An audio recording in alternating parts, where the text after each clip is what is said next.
Hello everyone, আসসালামু আলাইকুম। Welcome back to my Adil's mom blog. আশা করছি সবাই অনেক ভালো আছেন। আলহামদুলিল্লাহ, আমরাও সবাই ভালো আছি। নতুন আরও একটি ব্লগ ভিডিও দেখার জন্য সবাইকে ওয়েলকাম জানাচ্ছি।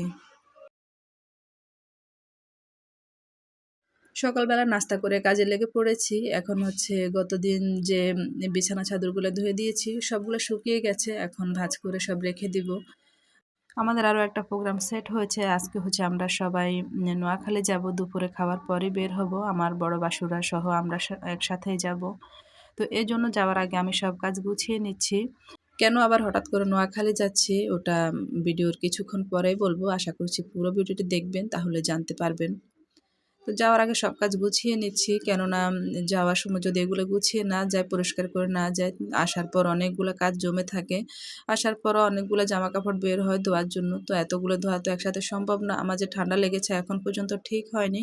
এই ঠান্ডা নিয়ে আমি অনেক বেশি কষ্ট করছি। আজকে অনেক দিন হয়ে গেছে, এখনো পর্যন্ত আমার ঠান্ডাটা কাটেনি।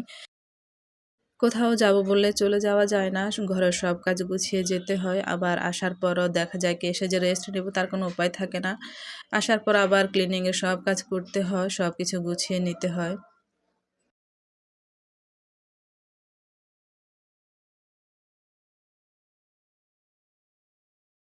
আর এখন হচ্ছে আমরা যাওয়ার জন্য ব্যাগ গুছিয়ে নিব। তো জামা কাপড় বের করে নিচ্ছি। যেহেতু আমরা 3 থেকে 4 দিনের মতোই থাকবো, বেশি না। তো অল্প কিছু জামা কাপড়ে নিয়ে নিচ্ছি। আমার 3 থেকে 4টা সুতির জামা নিয়ে নিচ্ছি। আর হচ্ছে আদিলের জন্য বেশি করে নিতে হবে, যেহেতু ছোট মানুষ, আরও হচ্ছে শীতকাল। তো ওরা তো অনেক ময়লা করে, দৌড়াদৌড়ি করে বাড়িতে গেলে। তো এজন্য ওর কিছু বেশি করে জামা কাপড় নিয়ে নিচ্ছি, অনেকগুলো গেঞ্জি নিয়ে নিচ্ছি। তারপর হচ্ছে আবার গ্রাম হচ্ছে এখন ভারী শীত পড়ছে। কিছু মোটা সোয়েটারও নিয়ে নিচ্ছি, এই যে মোটা প্যান্টগুলো নিয়ে নিচ্ছি ওর জন্য। ওর টুপি নিয়ে নিচ্ছি, আর হচ্ছে মোজা নিয়ে নিলাম। আরও কিছু বারান্দায় আছে, তো ওগুলা শুকালে ওগুলা নিয়ে নিব যাওয়ার সময়। ব্যাগপত্র সব গুছিয়ে চলে আসলাম দুপুরে রান্না করার জন্য। এখানে জালি কুমড়া রান্না করব। তো এটা রান্না করব, কিছুটা খাবো, দুপুরবেলা যা খাওয়া যায় আরগুলো বক্সে করে রেখে দেবো ফ্রিজে। আমরা যেদিন আসবো ইনশাল্লাহ ওই দিন খেতে পারবো, আর রান্নার কোনো ঝামেলা থাকবে না। এই তো আমি রান্নাবান্না শুরু করে দিলাম। এখানে মাছ ভেজে নিয়েছি, মাছ দিয়ে কুমড়া দিয়ে রান্না করব। তো ফ্রিজে যা ছিল ওগুলো রান্না করে যাব, যেহেতু রেখে গেলে নষ্ট হয়ে যাবে 3 থেকে 4 দিন পরে। আর করলা ছিল, ওটাও ভেজে নিচ্ছি।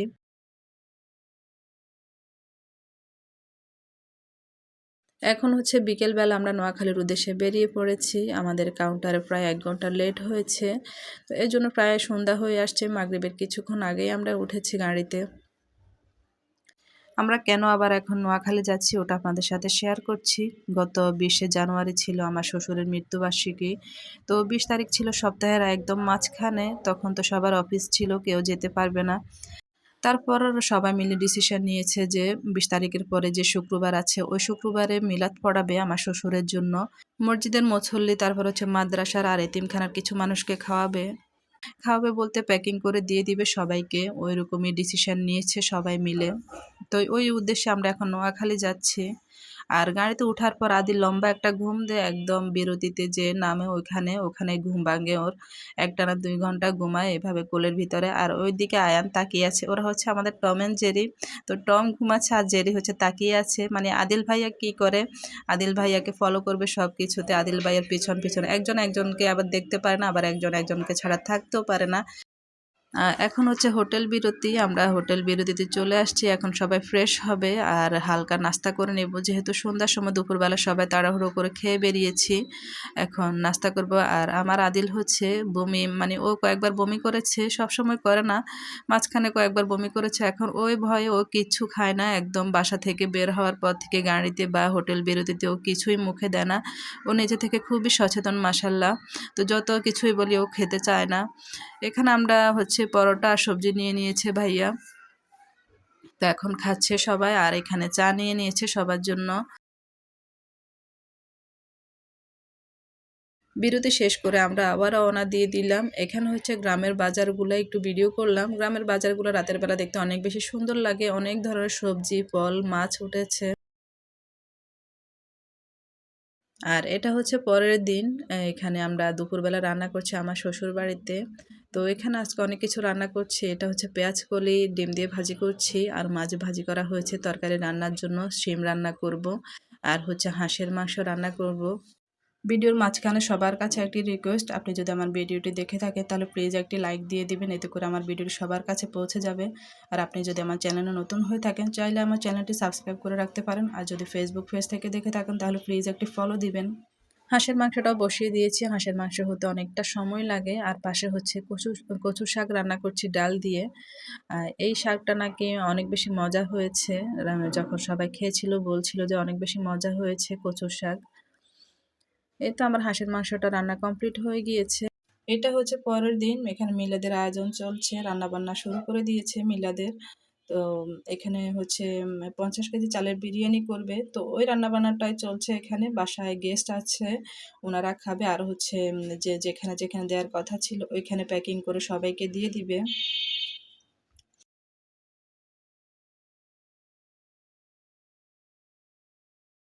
আর এখানে হচ্ছে ঘরে যে গেস্টরা আসবে অনেকে তো বিরিয়ানি পছন্দ করে না। তো ওনাদের জন্য হচ্ছে এখানে মুরগির মাংস রান্না করেছে, লাউ রান্না করেছে, আর হচ্ছে ডিম রেখেছে। যারা বিরিয়ানি খাবে না তাদের জন্য এই আয়োজনটা করা হয়েছে। বাসার সব গেস্টদেরকে খাওয়ার পরে এখানে প্যাকিং করতে বসে গিয়েছে। যেখানে দেওয়ার কথা ছিল ওখানের জন্য প্যাকিং করছে। এখানে ২০০ প্যাকেট করা হয়েছে। মাশাআল্লাহ বিরিয়ানিটা অনেক বেশি মজা হয়েছে। আলহামদুলিল্লাহ সবকিছুই সুন্দরভাবে হয়েছে।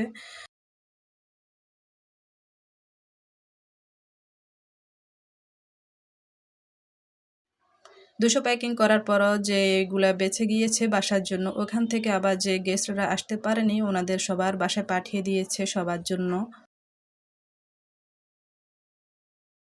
ভিডিওটি কেমন লেগেছে সবাই কমেন্টস করে জানাবেন। আল্লাহ হাফেজ। আসসালামু আলাইকুম।